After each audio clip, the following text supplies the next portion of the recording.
Hace un tiempo atrás, cuando estaba del lado de ustedes, me parecía imposible que algún día me iba a atrever a estar parada acá. ¿No es cierto, Suni? Nunca pensé que me iba a atrever a estar parada. Pero realmente es una bendición compartir la palabra en esta tarde con ustedes. Porque antes de conocer a Cristo como mi Salvador personal, yo creía que adorar a Dios era arrodillarme delante de una imagen y rezar Padre Nuestro y Aves Marías hasta que las rodillas se me adormecían. Yo pensaba que ese sacrificio que yo hacía era adoración a Dios. Pero realmente cuando conocí a Cristo como mi Salvador personal, mi concepto de fe y adoración a Dios fue cambiando con el tiempo, fue madurando y fue creciendo. Al principio, en mis primeros pasos de la vida cristiana, asistía al club bíblico, escondida de mi familia, y para mí llegar al club bíblico y cantar a todo pulmón y participar del concurso bíblico, memorizando las escrituras, y ir a las reuniones, para mí era maravilloso. Y era maravilloso poder adorar a Dios y confiar en Él de esa manera, ¿no? Pero como les dije, con el tiempo fue cambiando mi concepto, porque descubrí que confiar en Dios y adorar a Dios iba mucho más lejos que cantar a todo pulmón, que memorizar las escrituras y que asistir a la iglesia. Descubrí que adorar a Dios iba más lejos y no era barato, porque adorar a Dios y confiar en Él era hacerlo siempre, en las buenas y en las malas. En cualquier circunstancia, en cualquier situación, yo debía amar a Dios y confiar en Él. Eso era adorar a Dios. Y cuando el cielo se oscurece con las nubes día tras día, y cuando el dolor desgarra nuestro corazón, es ahí donde se pesa nuestra verdadera fe, nuestra verdadera adoración a Dios. Muchas veces cantamos y decimos cosas que llegado el momento a lo mejor no lo aplicamos, ¿no? Uno de los coritos que siempre cantamos es: puedo confiar en el Señor, no me va a fallar. Si el sol llegara a oscurecer y no brillara nunca más, igual confío en el Señor, no me va a fallar. Pero ¿cuántas veces tenemos que reconocer que llegado el momento, esas palabras no tienen significado para nosotras, ¿no? Porque tambaleamos y nos olvidamos de confiar en Dios. Y es ahí donde se pesa nuestra verdadera fe, cuando las nubes cubren el cielo o el sol se oscurece, ¿no? Es ahí donde podemos confiar en Dios. Porque la fe nos hace ver a Dios siempre y tira de nosotros hacia Él la fe. La fe abre nuestros ojos para ver a Dios cuando están empañados por el llanto. La fe abre mis oídos para escuchar a Dios cuando nos parece que ya no hay respuestas. La fe también abre mi boca y mis labios para clamar a Dios cuando estamos ahogados por el dolor. Pero la fe también restaura y cura mis heridas cuando mi corazón está lastimado. Como a todas las personas, me gusta la comodidad, me gusta la abundante salud, me gusta el éxito, la felicidad, pero debo reconocer que he aprendido más de Dios, de la vida y de mí misma a través del dolor, la enfermedad, las aflicciones, porque es ahí donde realmente brindamos nuestra verdadera adoración a Dios y crecemos en Él.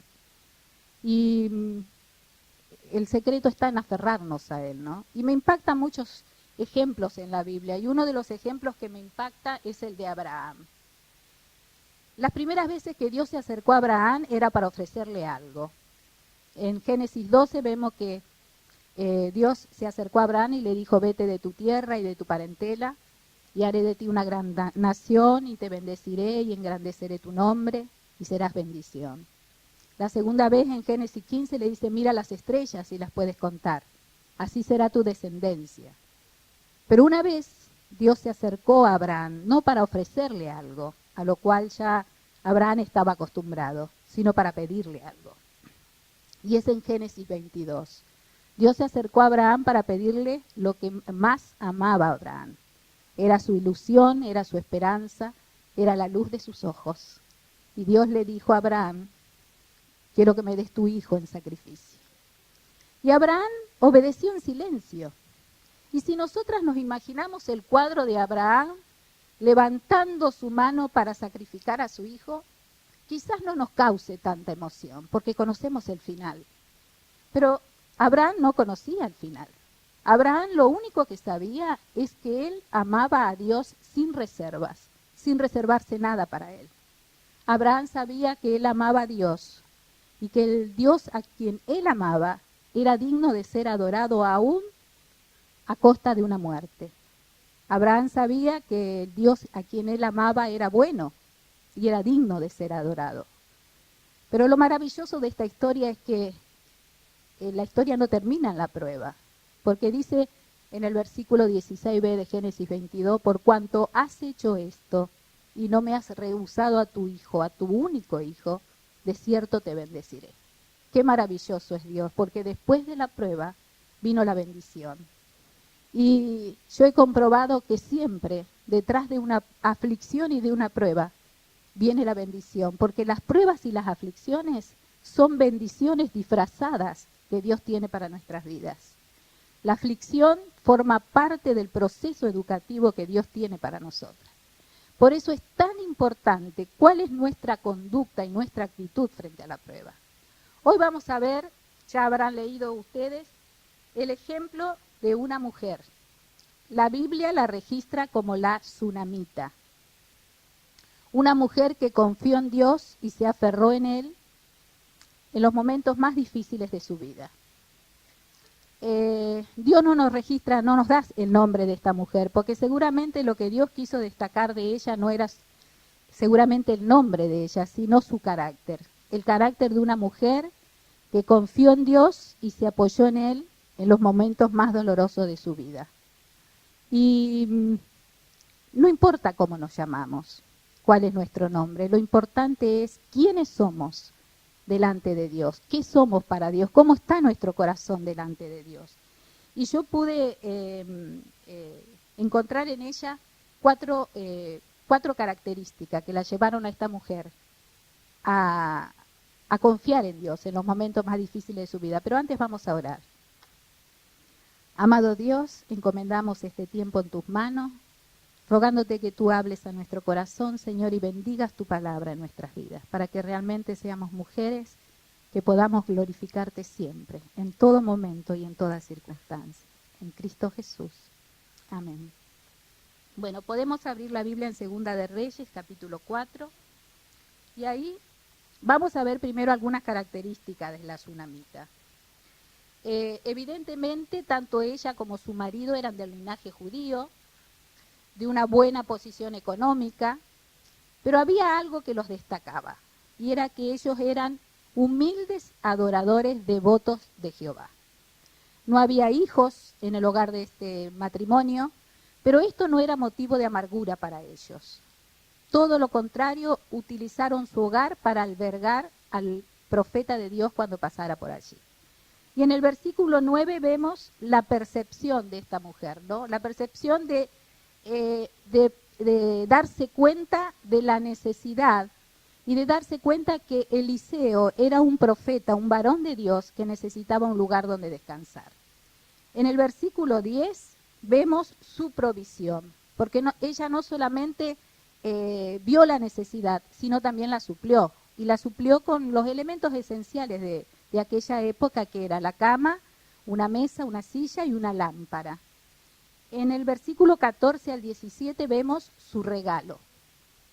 Eliseo sintió la necesidad de darle algo a esta mujer a cambio de su generosidad y de su amabilidad. ¿Y qué le dio? A pesar de que su esposo aparentemente era mucho mayor que ella, obró en ella el milagro de la maternidad. Y en el versículo 18 al 21 vemos su dolor. Seguramente ellos veían crecer a ese hijo con alegría, tenían puestas sus esperanzas en él, soñaban con un futuro para él.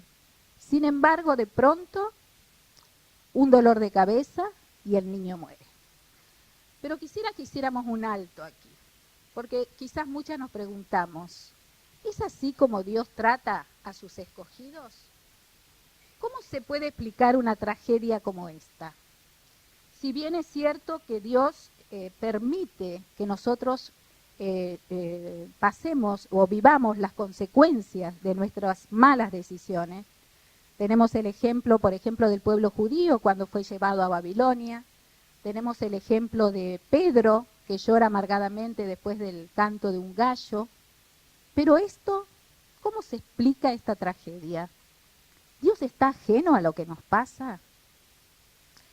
No sabemos por qué Dios permitió esta tragedia en el hogar de la tsunamita, pero una cosa sí conocemos, que este incidente tan doloroso en el matrimonio de la tsunamita, en el hogar de la tsunamita, sirvió para que el profeta de Dios hiciera el más grande de todos sus milagros. Dios no está ajeno nunca. Él nunca se equivoca en lo que hace. Él está siempre presente con nosotros. El dolor de la tsunamita, la aflicción de nosotras, nuestro dolor, contribuyen para un solo fin, que es la gloria de Dios. Dice en el Salmo 50:15, invócame en el día de la angustia, te libraré y tú me honrarás. Pero ¿se puede honrar a Dios en medio de la aflicción? Seguramente no es tarea fácil, ¿no? Y no lo era para el ciego que estaba a un costado del camino, en Juan capítulo 9. Ciego de nacimiento, nunca vio la luz, nunca vio el rostro de su madre, nunca vio una puesta de sol. Y los apóstoles preguntaron, ¿quién lo hizo? Deseoso de encontrar un culpable. Y la respuesta del Señor Jesús fue, este hombre nació ciego para que las obras de Dios se manifiesten en él. Como queriéndole decir, no busquen culpable, no busquen en el árbol genealógico de este hombre un culpable, sino que Dios permitió en su soberanía y en su perfecta voluntad que este hombre naciera ciego. Tenemos también el ejemplo de María y Marta y Lázaro, amigos íntimos del Señor. El Señor se sentaba a la mesa con ellos. Sin embargo, cuando Lázaro enfermó y las hermanas le mandan un mensaje, él se queda 2 días más en el lugar. Nosotros hubiéramos imaginado que iba a salir corriendo. Y ante la pregunta de los apóstoles, él dijo, esta enfermedad no es para muerte, sino para la gloria de Dios. Y nosotras podemos salir de los ejemplos bíblicos y podemos encontrar millones de ejemplos a través de toda la historia humana, de ver a un Dios soberano actuando con misericordia en la vida de nosotros y haciendo cosas que quizás nosotros no entendamos, pero siempre sí sabemos que la voluntad de Dios es buena, agradable y perfecta. Me acuerdo de Johnny, no sé cómo se pronuncia el apellido, esa chica americana que se tiró al agua, se golpeó la cabeza y quedó tetrapléjica. Y ella en uno de sus libros dice que al principio ella no entendía, estaba como enojada con Dios. Pero con el correr del tiempo y desde su silla de rueda, dependiendo humanamente en todo de las demás personas, ella da gracias a Dios por la silla de rueda. Porque dice que la silla de rueda la llevó a ella, y escuchen esto porque lo dice literalmente en un libro, la silla de rueda la llevó a ella a conocer a un Dios sublime y bueno. Y millones de personas se benefician con el testimonio de esta mujer. También pensaba en Sofía Müller, una mujer frágil que quizás tenía sus sueños, quizás soñaba con sus planes, soñaba con enamorarse, con tener un marido que la ame, formar una familia, tener hijos. Sin embargo, Dios la llamó sola al ministerio. Y si mal no estoy informada, creo que ella se enamoró y renunció a ese amor cuando Dios la llamó al ministerio. Y esta frágil mujer ingresó sola a la selva y miles de indígenas conocieron a Cristo a través del testimonio de ella. ¿Dios es un Dios cruel que no nos da lo que deseamos o que permite el dolor en nuestras vidas? No, por supuesto que no. Dios es un Dios bueno, un Dios soberano. Y Él no es el autor de lo que nos pasa a nosotros, de lo que sufrimos, pero sí lo permite porque Él va obrando, va perfeccionándonos a nosotros a través del dolor. Y fuimos salvadas para la gloria de Dios, para dar gloria a Dios. Y somos sus vidrieras. En una vidriera hay cosas expuestas, ¿no? Y nosotros observamos. Nosotras estamos expuestas en este mundo para que los demás que no creen, que no conocen a Dios, viendo la gloria de Dios en nosotras, puedan creer en Dios. Y nuestra aflicción, nuestras enfermedades, la cama de un hospital, todas ellas son vidrieras para este mundo. Depende cuál es nuestra reacción frente a la aflicción.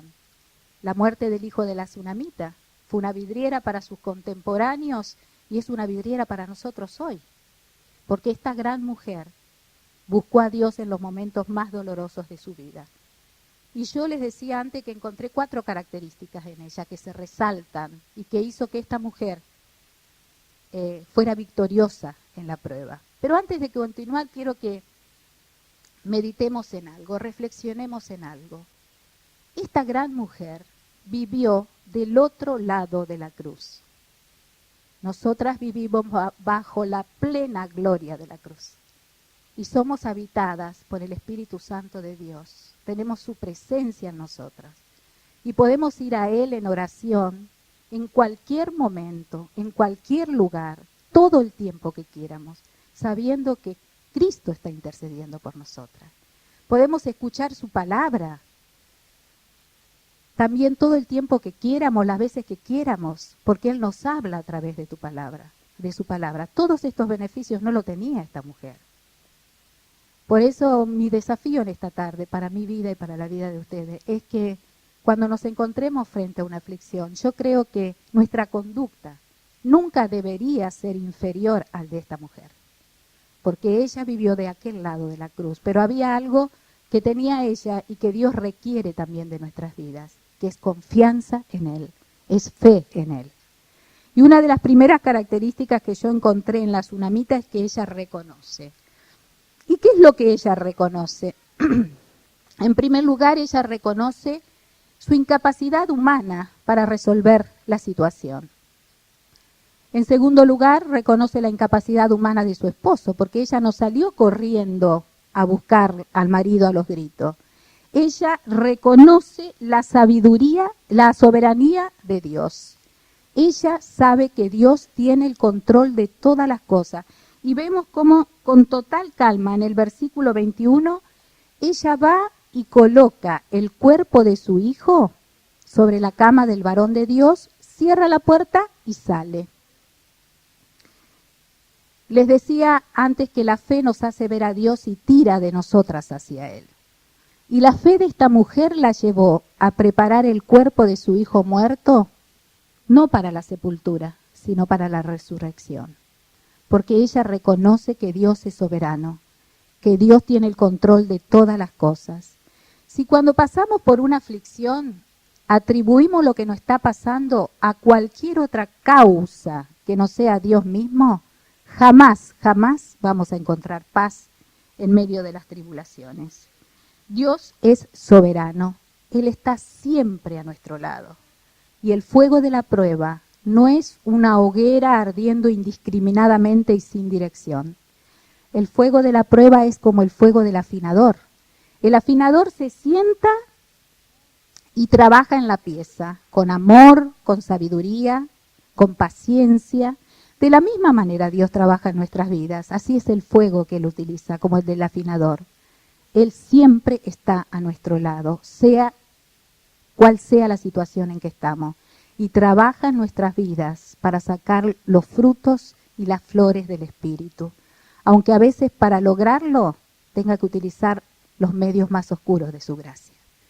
Dice en el Salmo 118, 24, este es el día que hizo Jehová, gocémonos y alegrémonos en él. Y el día puede estar con un sol radiante, el día puede estar nublado, el día puede tener tormentas en nuestras vidas, puede haber lluvias, pero dice su palabra, dice en la palabra de Dios, este es el día que hizo Jehová, gocémonos y alegrémonos en él. Yo me acuerdo cuando iba al club bíblico y me costaba salir de mi casa porque tenía problemas. Cuando llegaba había un coro que se cantaba en esa época que para mí era de mucho ánimo, que decía, tan solo el sol él nunca prometió, pues sabe bien que habrá tormenta. Él solo nos promete un corazón que puede cantar en medio del dolor. Y yo lo cantaba a todo pulmón, porque realmente para mí era de mucho ánimo, ¿no? Y dice Eclesiastés 7, 13 y 14, mira la obra de Dios, Porque ¿quién podrá enderezar lo que él torció? En el día del bien, ¿qué dice? Goza del bien. En el día de la adversidad, considera. Dios hizo tanto lo uno como lo otro, a fin de que el hombre nada halle después de él. Chicas, mujeres, Dios es soberano. Dios nunca se equivoca en lo que hace. Dice en Jeremías 23:13, si Él determina una cosa, ¿quién lo hará cambiar? Dice en Isaías 45:9, dirá el barro al que lo labra, ¿qué haces? Dice Daniel 4:35, y no hay quien detenga su mano y le diga, ¿qué haces? Y dice en Mateo 20:15, ¿no me es lícito hacer lo que quiero con lo mío? Dios es soberano y no tenemos que olvidar nunca esta absoluta verdad. Dios es soberano y bueno, porque en la medida que no olvidemos esta absoluta verdad, se traerá paz a nuestros corazones cuando estemos atravesando una aflicción. Y la tsunamita reconoce la soberanía de Dios. Y al reconocer la soberanía de Dios, surge una segunda cualidad en ella, recurre a Dios. Y vemos en el versículo 22 que ella recurre a Dios y lo hace con diligencia. Dice, para que yo vaya corriendo al varón de Dios. Ella tiene prontitud de llegar a Dios y lo hace con diligencia. Fíjense en el versículo 24 que dice, guía y anda y no me hagas detener en el camino. Me impacta la actitud de esta mujer, porque vemos que ella estaba realmente concentrada, centrada en Dios y no en su aflicción. Y ese es el secreto para nuestra victoria en medio de la aflicción, centralizarnos en Dios y no en el problema. En la primera reunión femenina, Mirta dio la característica de la mujer sabia y la mujer necia. Y dijo que la mujer sabia se centraliza en Dios y en los demás. Y la tsunamita realmente estaba centralizada en Dios y no en su aflicción. Y es tremendo el calibre espiritual de esta mujer, porque en medio de el dolor, de sufrir el dolor de la muerte de su hijo, no hubo gritos, no hubo desesperación, no hubo murmuraciones, sino que hubo una total confianza en Dios, reconociendo la soberanía de Dios y buscando a Dios. Y lo hizo con diligencia y dueña de una gran prudencia. Me impacta la prudencia que tuvo esta mujer. Y la dirección del creyente siempre tiene que ser hacia afuera. Siempre tiene que ser hacia afuera, mirando y levantando nuestra mirada a Dios. Porque cuando nos miramos a nosotras mismas, nos miramos interiormente, el dolor parece más grande. La aflicción parece que no tiene solución. Todo se agranda. Así que nuestra mirada siempre tiene que ser hacia afuera, hacia Dios. Debemos estar convencidas de que Dios es bueno y es soberano. Y Dios no es bueno y soberano solamente porque lo diga en su palabra, sino porque infinidad de veces hemos disfrutado de la bondad de Dios en nuestras vidas. Y si nos queda alguna duda, tenemos que levantar nuestra mirada, buscar la cruz de Cristo, y en ella hay una etiqueta imaginaria con un precio, el precio que Él le puso a cada una de nosotras. Hace 2 días atrás chateaba con mi sobrina, y ella me preguntaba cómo andaba mi salud, porque ando con algunos problemas de salud. Y me decía, tía, no es justo. Y yo le digo, ¿a qué te referís? ¿De qué estás hablando? Y me dice, no es justo que vos sufras, porque vos sos buena. Y le digo, mira querida, te voy a decir una cosa. Dios es justo, Dios es soberano y nunca se equivoca en lo que hace. Y yo no soy buena. Bueno es Dios. Porque ese es nuestro problema realmente, cuando nos creemos buenos. Cuando nos creemos buenos porque nos estamos midiendo con los parámetros de otras personas.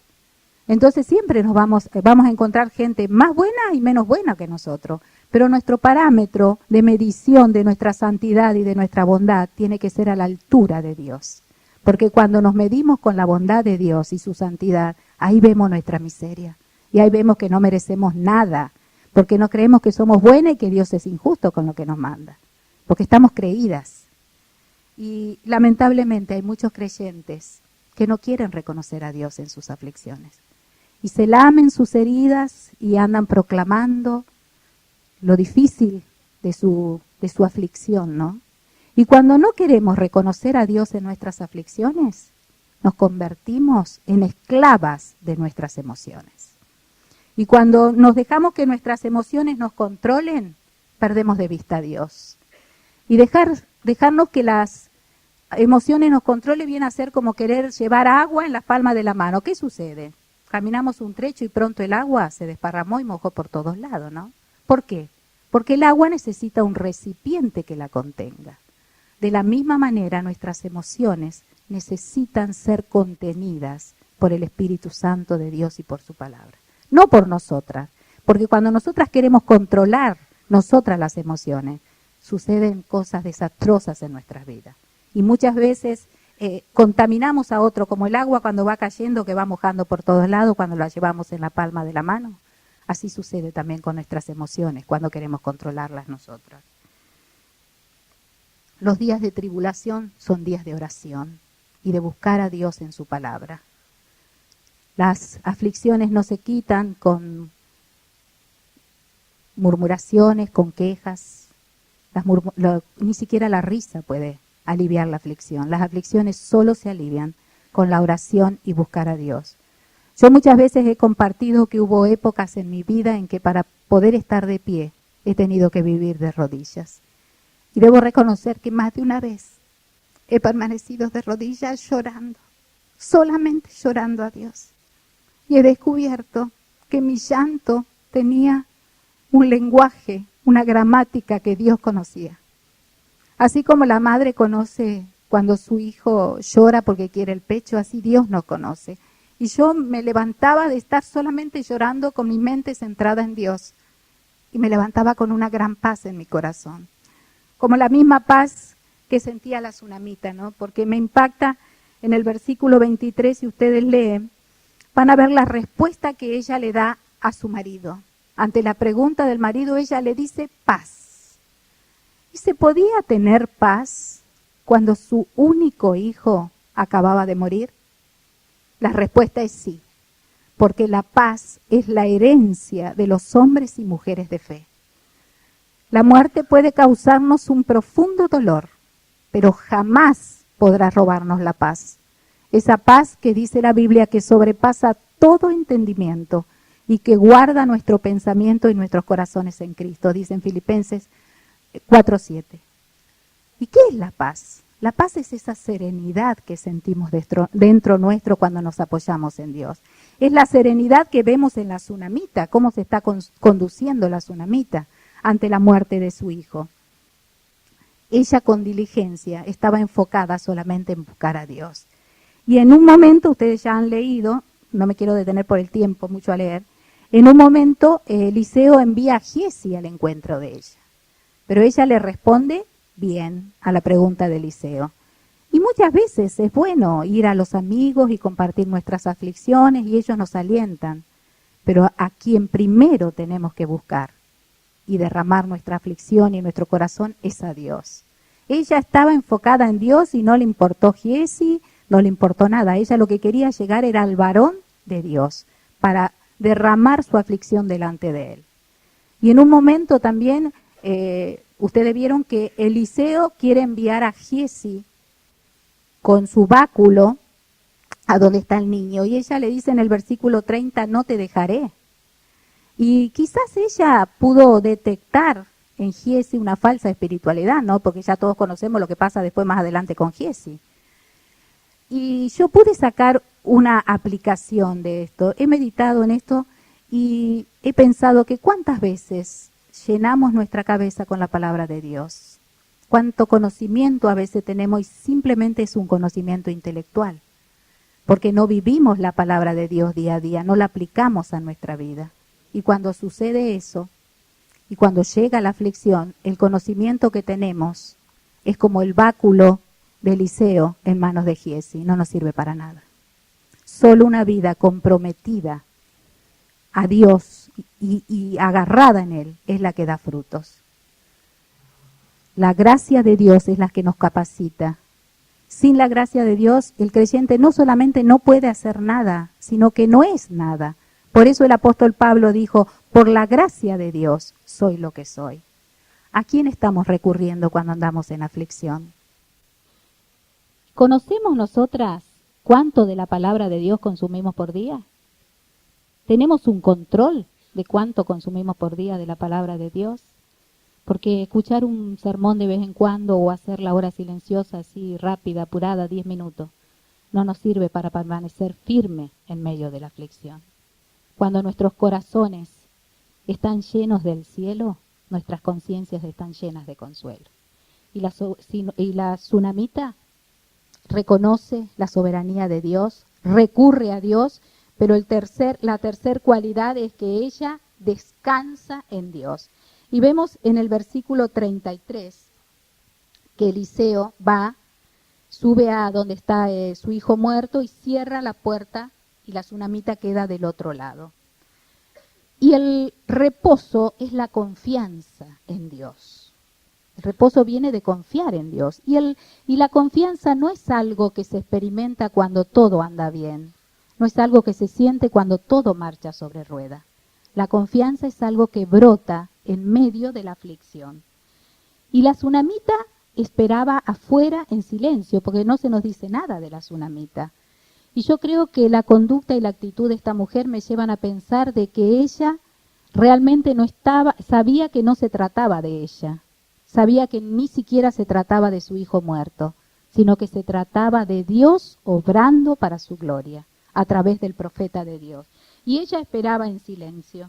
Dice en el Salmo 62:1, en Dios solamente está callada mi alma. Y cuando una persona cae, necesita otra mano que le ayude a levantarse. Y para el creyente esa mano es Dios.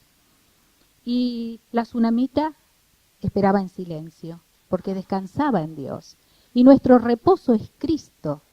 Y Él es nuestra paz. Él nos dejó como herencia su paz. Antes de ser llevado a la cruz, Él dijo, mi paz os dejo, mi paz os doy. Y la paz es algo que simplemente tenemos que recibirla. Tristemente, el pueblo judío, la primera generación del pueblo judío, no pudo ingresar a la tierra de Canaán, que era la tierra de su reposo, porque pensaron que la tierra debía ser conquistada.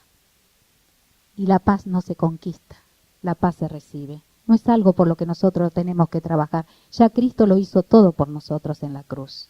La paz se recibe. A pesar de que Dios iba con el pueblo judío, que iba día y noche con ellos, que iba venciendo a sus enemigos, sin embargo, aún así, ellos pensaron que la tierra era algo que debía ser conquistado, con sus propias fuerzas. Y muchas veces nosotras caemos en ese error. Disfrutamos cada día de la bondad de Dios, disfrutamos de su presencia. Sin embargo, cuando llegan los momentos difíciles, a veces queremos encontrar la solución con nuestras propias fuerzas. Pensamos que la solución puede conquistarse haciendo nosotros algo y no recibiendo la paz que Dios nos da, porque la obra es de Él y el descanso viene de descansar en Él. Decíamos que somos vitrina, ¿no?, de Dios. Y cuando pasamos delante de una vitrina tenemos diferentes reacciones. A veces nos detenemos a mirar lo que hay en ella, otras veces nos espantamos de lo que hay en la vitrina, otras veces pasamos de largo y no miramos, pero otras veces nos detenemos a mirar y queremos comprar lo que hay en esa vitrina. Nuestras vidas son vitrinas expuestas para los que no creen. ¿Qué hay en nuestra vitrina? Si tendríamos que vender lo que hay en la vida de nuestra vitrina, ¿cuál sería el resultado? La gente realmente se siente impactada por la paz que disfrutamos en medio de la tormenta. La gente le atrae la belleza interior que hay en nosotras, producto de la comunión con Dios y de conocer su palabra. ¿Cuál sería el resultado si nosotras realmente queremos vender lo que hay en nuestra vidriera? Y por último, estoy acortando el tiempo, la cuarta cualidad, que la tsunamita reconoce la soberanía de Dios, la tsunamita recurre a Dios, la tsunamita descansa en Dios. ¿Y cuál es el resultado? La tsunamita recibe. ¿Y qué recibe? Recibe a su hijo resucitado. Qué maravilloso es Dios. Y eso lo leemos en el versículo 36 y 37. Y encontramos en la Biblia muchos ejemplos de hombres y mujeres que pidieron a Dios y recibieron. En Primera de Samuel tenemos a Ana pidiendo un hijo. ¿Y qué recibió Ana? Recibió un hijo. En Mateo 8 tenemos el centurión que pide salud para su siervo. ¿Y qué recibió? El siervo fue curado. En Hechos 10 tenemos a Cornelio pidiendo entendimiento. ¿Y qué le dio Dios? Entendimiento. Mandó a Pedro para que le explicara y él pueda entender. En Lucas capítulo 18 tenemos el publicano que pide misericordia. ¿Y qué recibió? Misericordia. Dice la palabra de Dios que salió justificado delante de él. En Lucas 23 tenemos al criminal que está junto a la cruz de Cristo y pidió salvación. ¿Y qué recibió? Salvación. ¿Y qué le dijo el Señor Jesús? De cierto te digo, hoy estarás conmigo en el paraíso. La respuesta fue inmediata. La respuesta del centurión fue inmediata para la cura de su siervo. Pero no siempre la respuesta de Dios es inmediata. A veces la respuesta de Dios se hace esperar. A veces tenemos que esperar meses, días. Y yo pensaba, ¿no? Qué hermoso es esperar en Dios. Y a veces nos cuesta tanto. Cuando pasan los días, nuestra fe empieza a debilitarse. Nuestra confianza empieza a perderse. Ya no oramos, ya no esperamos. Y sin embargo, ¿cuántas veces esperamos en este mundo? Vamos a un banco y tenemos que hacer largas colas de largas horas y esperar. Cuando yo empecé a tramitar mi pensión después de la muerte de mi esposo, tuve que esperar 2 años para que me otorguen la pensión. Cuando comencé una demanda a la empresa donde mi esposo tuvo el accidente, esperé 9 años para que la jueza me dé una respuesta. Sin embargo, no somos tan flexibles esperando en Dios. Y Dios a veces, su respuesta no es inmediata. Y otras veces la respuesta de Dios no es en la manera en que nosotros la esperamos. Tenemos el ejemplo del apóstol Pablo en 2 de Corintios 12, en el versículo 8 y 9, que dice, respecto a lo cual 3 veces he rogado al Señor que lo quite de mí. Y me ha dicho, bástate mi gracia, porque mi poder se perfecciona en la debilidad. ¿Y cuál es la respuesta del apóstol Pablo? Dice, de buena gana me gloriaré, más bien en mis debilidades. ¿Para qué? Para que repose en mí el poder de Cristo. La respuesta que recibió Pablo no era lo que él esperaba. Dios le dijo, no te voy a quitar el aguijón, Pablo, pero te voy a dar algo mejor. Te voy a dar mi gracia para poder sobrellevarlo. La respuesta a Pablo no fue quitarle el aguijón, pero Dios le dijo, te voy a dar algo mejor, Pablo, te voy a dar lo que necesitas, te voy a dar mi fuerza y mi poder para poder predicar el Evangelio, para poder sufrir en la cárcel, para poder sufrir azotes por mí, para poder sufrir tormentas por mí. Vas a recibir mi gracia y mi fuerza y mi poder cada día. ¿Y cuál fue la respuesta de Pablo? De buena gana me gloriaré en mis tribulaciones. La filosofía del mundo dice, si no se puede curar, se ha de soportar. En cambio, Pablo, ¿qué dice? Si no se puede curar, se ha de gozar. Porque la gracia de Dios es la que nosotros necesitamos para caminar por este mundo. Muchas veces, casi todos los días, les puedo asegurar que le digo a Dios, Señor, ¿qué hubiera sido de mi vida y de la vida de mis hijos si nunca te hubiera conocido? ¿Qué hubiera sido de mí sin tu gracia y tu misericordia? Y le doy gracias a Dios, porque eso es lo que yo necesitaba. Es lo que necesito cada día, su gracia y su misericordia para caminar con Él. Y la respuesta de Dios a Pablo fue esa, y es la respuesta para miles de creyentes en el mundo entero. Dios no le quita el aguijón, le da la gracia para poder sobrellevarlo. Y nadie conoce cuál fue el aguijón de Pablo, porque seguramente si lo hubiéramos conocido, si Dios nos hubiera revelado cuál es el aguijón de Pablo, hubiéramos dicho, sí, pero lo que él tiene no se compara con lo que yo estoy viviendo. Dios nos reveló el aguijón de Pablo, para que podamos identificarnos con él y podamos ver que su gracia es suficiente en nuestras vidas. Y ya terminando, somos hijas de Dios, somos sus vitrinas, estamos hechas para glorificar a Dios. Me encanta una melodía que tenía Juan el Bautista. Juan el Bautista no tenía nada materialmente, ni siquiera su vestimenta y su comida eran la del común de todos los demás. Sin embargo, había una melodía que cuando la pronunciamos sabemos que, sin decir que es Juan el Bautista, sabemos que viene de Juan el Bautista, que Él crezca, es necesario que Él crezca en mí y yo mengüe. Y las pruebas nos hacen crecer en Dios. Las pruebas están puestas para que nosotros reconozcamos la soberanía de Dios. Por eso depende mucho cuál es nuestra actitud y cuál es nuestra conducta frente a la aflicción. Y muchas veces les decía que cantamos letras de canciones que cuando llegado el momento nos olvidamos que existen. Y me gustó mucho la letra de unos versos que dicen: ya no quiero cantar por cantar, ya no quiero más falsedad, ya no quiero mis labios mover para ofrecer pero nunca dar, y para decir pero no vivir, para cantar por cantar. En mi vida voy a dar un concierto de verdad.